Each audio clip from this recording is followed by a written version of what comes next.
Magandang umaga, nagbabalik ang PTV Newsbreak. Malaya nang makakapangisda ang mga Pilipino sa panatag Oscar Bora Shoal sa West Philippine Sea.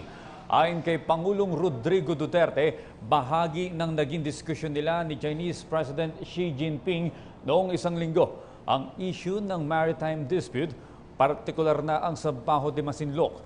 Gayunman, hindi pa anya matiyak kung inatasan ni Xi ang mga Chinese fishermen at Coast Guard na lisanin ang panatag.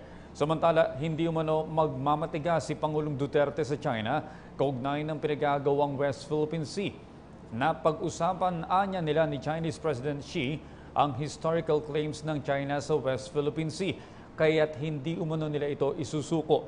Dahil dito, sinabi ng Pangulo na hindi niya nakikitang solusyon ang sumabak sa gera ang Pilipinas laban sa China. Pero tiniyak ng Pangulo na ipaglalaban pa rin niya ang karapatan ng Pilipinas sa naturang isla alinsunod sa desisyon ng Arbitration Tribunal. Matatanda ang una na ring ibinalita ng Pangulo na napagkasunduan nila ng Chinese President na resolbahin ang naturang issue sa mapayapang paraan. Sa iba pang balita, patuloy ang pamahagi ng pamahalaan ng relief goods sa mga biktima ng Bagyong Lawin.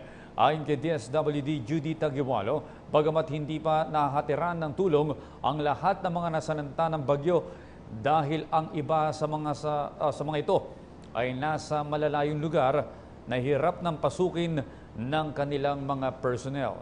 Tiniyak naman ng kalihim na walang expired at malapit na ma-expire na mga relief goods sa kanilang ipinapamigay ngayon sa mga sananta ng Super Typhoon Lawin. Minomonitor anya nila agad ang mga relief goods at sinisigurong walang mapapanis gaya ng nangyari noong mga nakaraang taon.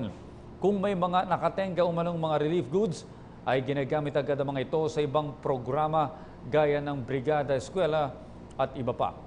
Dagdag pa ng kalihim, pinatitiyak na rin nila sa mga local government units kung saan nakapreposition ang mga relief goods na walang masasayang at masisirang family food packs. At yan po naman ang aming mga nakalap na balita at impormasyon para sa PTV Newsbreak. Ako po si Audrey Goriseta.